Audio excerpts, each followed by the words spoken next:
Good morning, students. Welcome back. In the last class, we discussed about the difference between teaching and training. Today, we will discuss about information and its characteristics. So, what is information? Information is a set of data that is processed in a meaningful way according to the given requirements. तो जानकारी क्या है? जानकारी जो है कुछ आंकड़े जो हैं हम लोग जो कलेक्ट करते हैं उनमें से हम जो है आफ्टर प्रोसेसिंग हम लोग जिन जानकारी का हम लोगों को ज़रूरत है उसको अलग करते हैं, जिन आंकड़ों का हम लोगों को ज़रूरत है उन्हें अलग करते हैं और जिन आंकड़ों को का हम लोगों को ज़रूरत नहीं है, अननेसेसरी डेटा जो होता है उनको हम लोग छांट देते हैं, अलग कर देते हैं। तो हम लोग उन्हीं आंकड़ों को लेते हैं जो या फिर जो उन्हीं जानकारी को लेते हैं जिनका हम लोगों को ज़रूरत है। तो हम लोगों की ज़रूरत के हिसाब से हम लोग जो है डेटा को कलेक्ट करते हैं। तो जब हम लोग उस डेटा उन आंकड़ों को अपने ज़रूरत के हिसाब से कलेक्ट करते हैं, एकत्रित करते हैं, उसका प्रोसेसिंग करते हैं, तब वो जो है दैट इज़ कॉल्ड इन्फॉर्मेशन, उसे जानकारी कहा जाता है। पहला क्या है, पहले हम लोग क्या करते हैं, आंकड़ा या फिर डेटा, आंकड़ों को कलेक्ट करते हैं, फिर उनमें से जिन आंकड़ों की ज़रूरत है उसको अलग करते हैं और जिनकी ज़रूरत नहीं है उसको हटा देते हैं। तो इस तरह से हम लोग क्या करते हैं, information कलेक्ट करते हैं। सो information is a set of data that is processed in a meaningful way according to the given requirement। तो इधर क्या है, आप अपने रिक्वायरमेंट के, आपके ज़रूरत के हिसाब से उन आंकड़ों को लेते हैं, अलग करते हैं और वो जो है आगे चल के इंफॉर्मेशन या जानकारी का रूप लेता है। Another thing is information is processed, structured and presented in a given context to make it meaningful and useful। तो इधर दो चीज़ें हैं, पहला है मीनिंगफुल, दूसरा है यूज़फुल। मतलब जो आप इंफॉर्मेशन कलेक्ट कर रहे हैं वो सार्थक होने चाहिए और उपयोगी होने चाहिए, ये दो चीज़ मेन है, तभी वो इंफॉर्मेशन क्या होता है, वो जो आंकड़े हैं उसे हम लोग जानकारी कहेंगे। सो इन्फॉर्मेशन पहले क्या होता है, इट इज़ प्रोसेस्ड, उसको प्रोसेस किया जाता है, structured and presented in a given context. Structured मतलब उसको संरचित करते हैं, उसको ऑर्गेनाइज करते हैं, फिर प्रेजेंट करते हैं, उसको कैसे उपस्थित करेंगे, इन अ गिवन कॉन्टेक्स्ट। कॉन्टेक्स्ट मतलब किसी संदर्भ में, किसी, मान लीजिए कोई हम लोग जनगणना कर रहे हैं, जनगणना में हम लोग क्या देखते हैं कि उसमें बहुत सारा चीज़ें देखा जाता है, जैसे मेल्स कितने हैं, फीमेल्स कितने हैं, बच्चे कितने हैं, उनका एज ग्रुप क्या है। तो इसमें क्या है, हम लोग इसमें दो कैटेगरी में डिवाइड कर रहे हैं, mails and females. What is the total number of males? What is the total number of females? तो कॉन्टेक्स्ट इधर में क्या है, हम लोगों का पॉपुलेशन जो होता है, पॉपुलेशन जो है इधर में कॉन्टेक्स्ट है।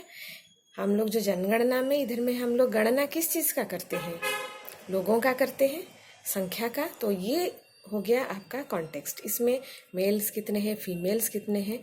तो एक तो कॉन्टेक्स्ट रहना चाहिए, किस संदर्भ में आप ये जानकारी एकत्रित कर रहे हैं, उसको प्रोसेस करते हैं, फिर उसको संरचित करके फिर उसकी उपस्थापना होता है। जनगणना के बाद एक तो रिपोर्ट निकालते हैं, गवर्नमेंट ऑफ इंडिया जो है वो निकालते हैं कि इस जनगणना में अकॉर्डिंग टू दिस पॉपुलेशन सर्वे कितना था, मेल्स कितने थे, फीमेल्स कितने थे, किस स्टेट में बच्चे कितने थे, ये सब हम लोगों को जो है वो एक तो डिटेल रिपोर्ट प्रदान किया जाता है। तो हमेशा जो है इन्फॉर्मेशन जो है it is processed, structured and presented in A given context. बिना कॉन्टेक्स्ट का बिना मीनिंग का अगर उस जानकारी का कोई यूज़ नहीं है तो वो जानकारी नहीं कहलाता है। सो वो उपयोगी होना चाहिए, सार्थक होना चाहिए, किसी संदर्भ में होना चाहिए। और एक चीज़ है, जानकारी जो है, जो इन्फॉर्मेशन है, information assigns meaning and improves the reliability of the data. तो जो जानकारी है वो क्या होता है, एक तो अर्थ प्रदान करता है। कोई भी आंकड़ा, कोई भी डेटा को वो अर्थ देता है। Data as it is, the data as it is of no meaning, it is meaningless. हम मान लीजिए एक उदाहरण देते हैं, हम आपको संख्या बोलेंगे 4, 8, 12, 16। इसे आप क्या मीनिंग निकालेंगे? जब तक हम आपको उसका कॉन्टेक्स्ट नहीं बताएंगे, किस संदर्भ में हम ये दे रहे हैं और नहीं बताएंगे, that is meaningless. So information जो है, जानकारी जो है, information assigns meaning and improves the reliability of the data. तो वो क्या करता है, डेटा जो है आंकड़ों को एक ठो अर्थ देता है, अर्थ निर्धारण करने में सहायक होता है। और एक चीज़ है, वो विश्वसनीयता जो है, जो आंकड़ों के विश्वसनीयता को बेहतर बनाता है। तो it improves the reliability of the data. और एक चीज़ है जो it helps to ensure undesirability and reduces uncertainty. तो जो इंफॉर्मेशन है, it helps to ensure undesirability and reduces uncertainty. Uncertainty मतलब उस जो अनिश्चितता है उसको हटा के एक तो निश्चितता प्रदान करता है। जानकारी मतलब इन्फॉर्मेशन जो है डेटा को निश्चित बनाता है। जो जानकारी हमको चाहिए वही निश्चित जानकारी हम लोग कलेक्ट करते हैं, इधर उधर का चीज़ हम लोग कलेक्ट नहीं करते हैं। तो it reduces uncertainty, it makes the data certain. और क्या होता है, ये जो है अनडिजायरेबिलिटी जो है, अवांछनीयता जो है, जो जिन चीज़ों की ज़रूरत है, जो चीज़ डिज़ायरेबल है, जो जानकारी डिज़ायरेबल है, जो डेटा डिज़ायरेबल है, उन्हीं को हम लोग एक जगह करते हैं। जो अनडिज़ायरेबल डाटा है, जिनकी ज़रूरत नहीं है, उसको अलग करते हैं। Therefore, when the data is transformed into information, it never has any useless details. तो इससे क्या कहते हैं, जैसे जो वांछित है, जो ज़रूरत है, उसी को हम लोग अलग करते हैं, जो गैर ज़रूरी चीज़ें हैं उसको अलग करते हैं। इससे क्या होता है, जो डेटा है, जो आंकड़े हैं, उसमें एक तो रूपांतरण होता है। जब तक वो जानकारी बनता है, रूपांतरण हो जाता है, एक तो ट्रांसफॉर्मेशन हो जाता है। तो जानकारी जब बन जाता है तब उसमें कोई यूजलेस डिटेल्स नहीं होता है। जो चीज़ ज़रूरत नहीं है, गैर ज़रूरी चीज़ें हैं, उन चीज़ों को हटा दिया जा चुका रहता है। तो सिर्फ ज़रूरत की चीज़ों को, ज़रूरत की डेटा, ज़रूरत के आंकड़ों को हम लोग रखते हैं, तब वो जानकारी बनता है। कोई भी चीज़ गैर ज़रूरी चीज़ है उसको हम लोग हटा देते हैं। It includes data that possesses context, relevance and purpose. तो 3 चीज़ चाहिए। तो इन्फॉर्मेशन, डेटा को इन्फॉर्मेशन बनने के लिए 3 चीज़ों का ज़रूरत है। पहले है इट शुड पोजेस कॉन्टेक्स्ट, प्रसंग, किस प्रसंग में, प्रासंगिकता पहला चीज़ है। दूसरा है रिलीवेंस, अनुकूलता, रिलेवेंस है कि नहीं, आपका कोई टॉपिक या कोई उद्देश्य है, उससे वो डेटा कितना रिलेवेंट है, कितना अनुकूल है। दूसरा चीज़ है, तीसरा है पर्पस, पर्पस उद्देश्य, किस उद्देश्य से आप ये आंकड़ों को एकत्रित कर रहे हैं। What is the purpose, what is your purpose in collecting this data, what is the relevance of the data, and what is the context in accordance to which you are collecting the data। ये 3 चीज़ जो है बहुत ही महत्वपूर्ण है।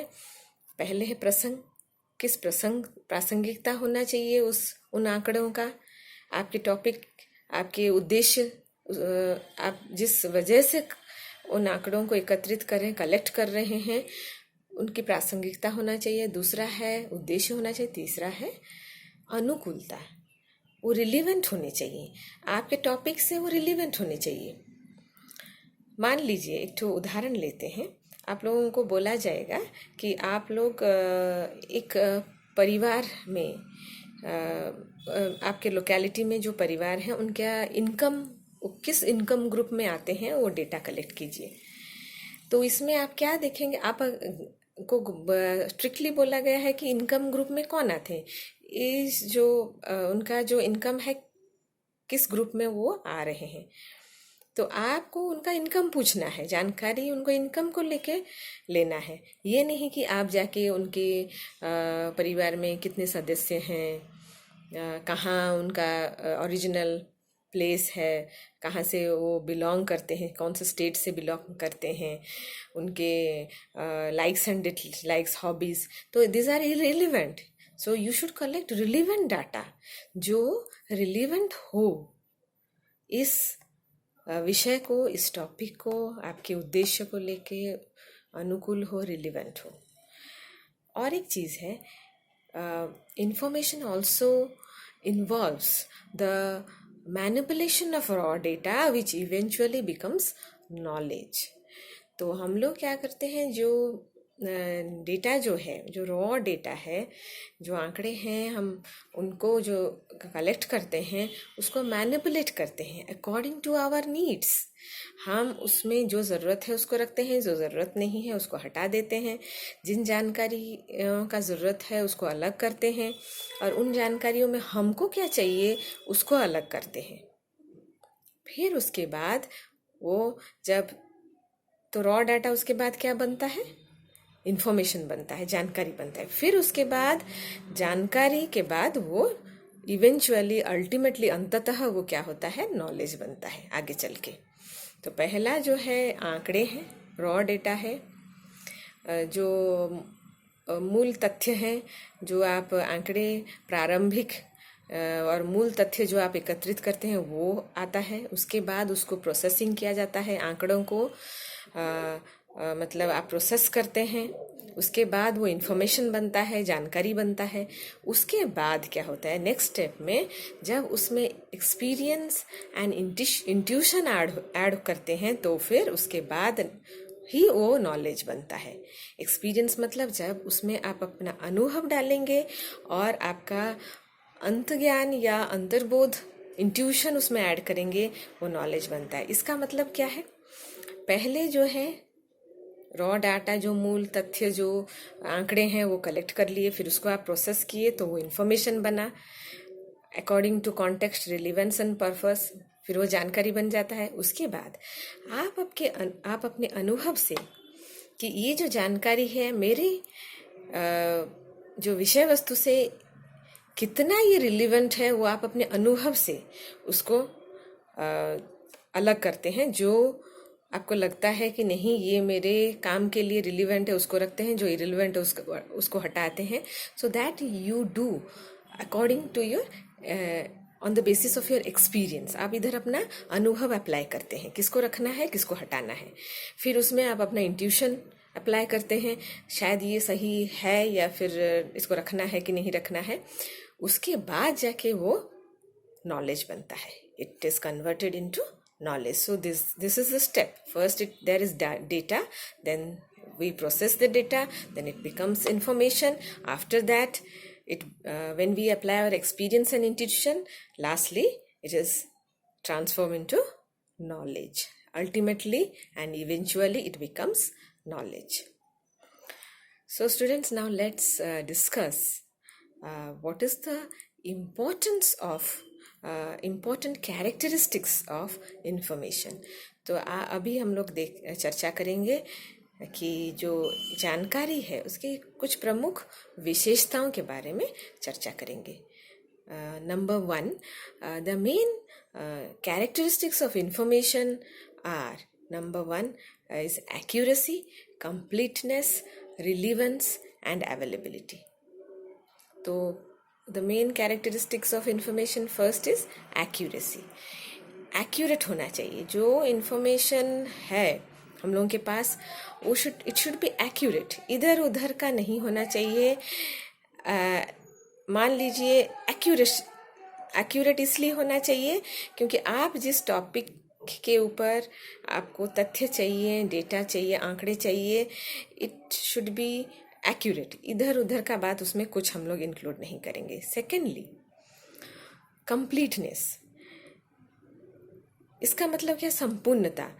आप जो data collect कर रहे हैं, जो आंकड़े ले रहे हैं, उसको इन्फॉर्मेशन बनने के लिए वो कंप्लीट होना चाहिए। कंप्लीट कैसे होना चाहिए? मान लीजिए हम लोग अभी चाइल्ड मोर्टेलिटी के ऊपर आंकड़े कलेक्ट कर रहे हैं, इन्फॉर्मेशन कलेक्ट कर रहे हैं। तो जब चाइल्ड मोर्टेलिटी के ऊपर हम लोग इन्फॉर्मेशन कलेक्ट कर रहे हैं, तो हम लोग क्या करेंगे?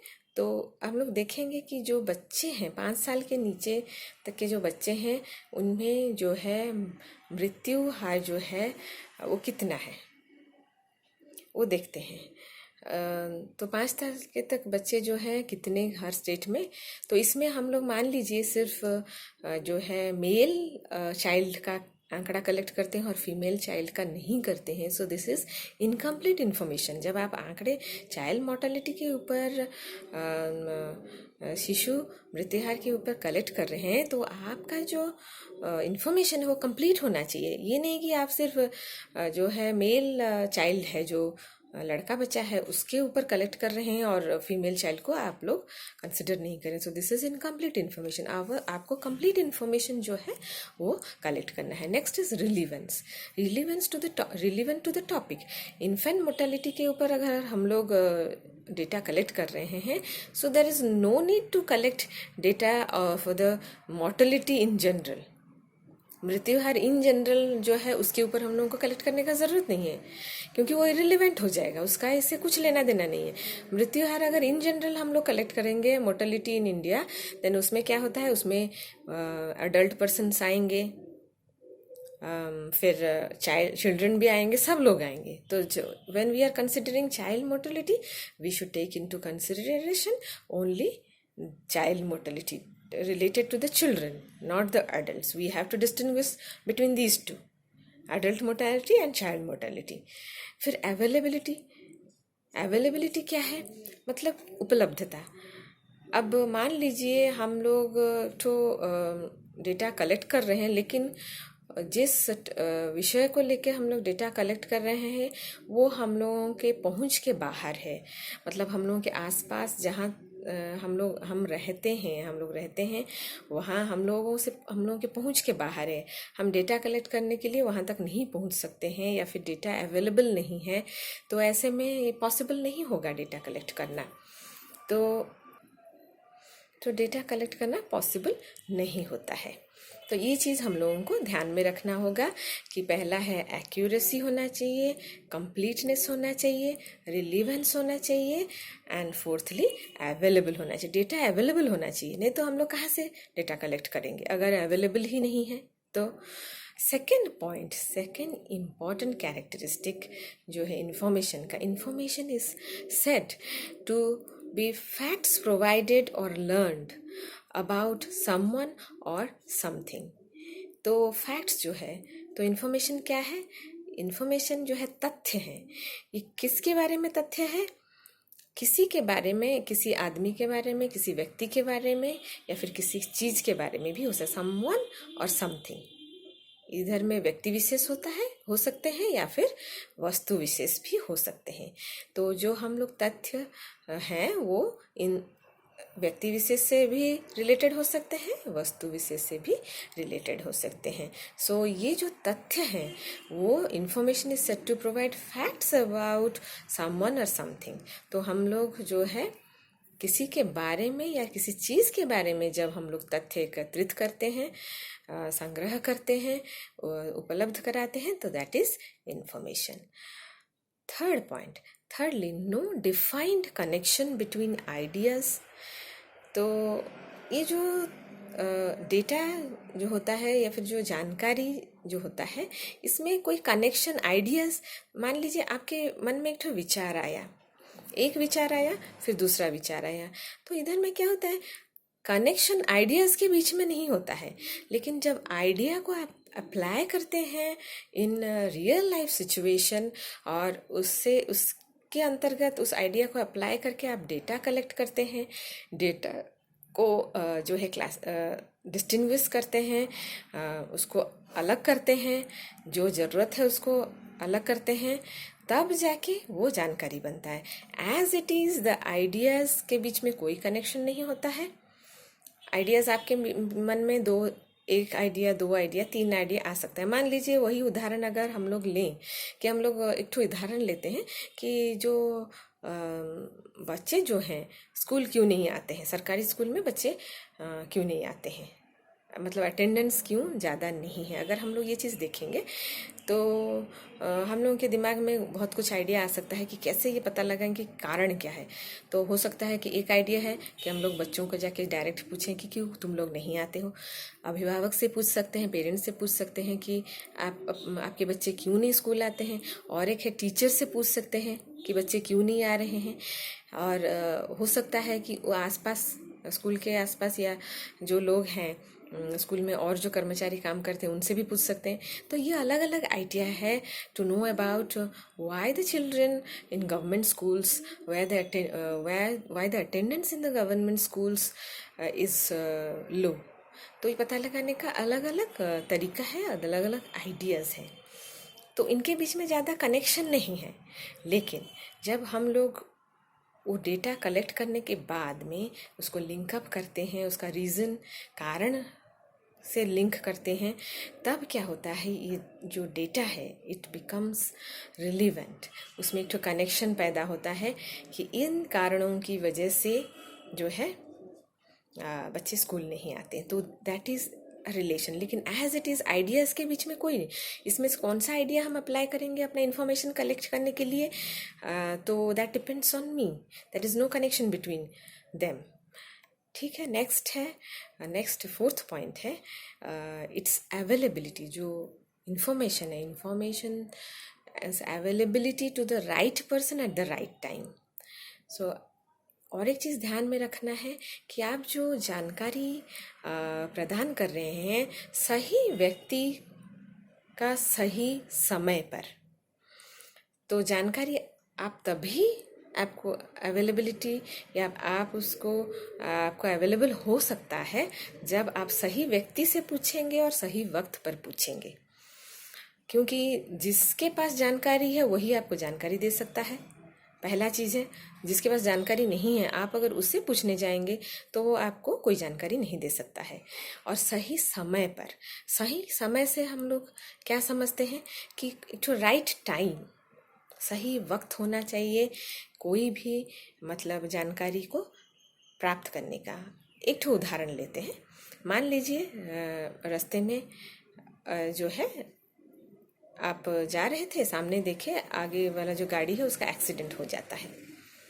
तो एक्सीडेंट होता है उस वक्त जो जो लोग वहाँ मौजूद थे वही लोग सही जानकारी दे सकते हैं कि एक्सीडेंट कैसा हुआ, किसका गलती था, किस वजह से हुआ।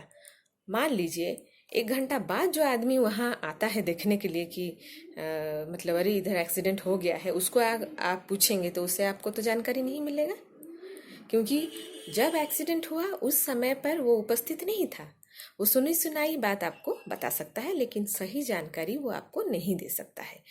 तो आपको अगर जानकारी लेना है तो आपको सही व्यक्ति को सही समय पर पूछना होगा।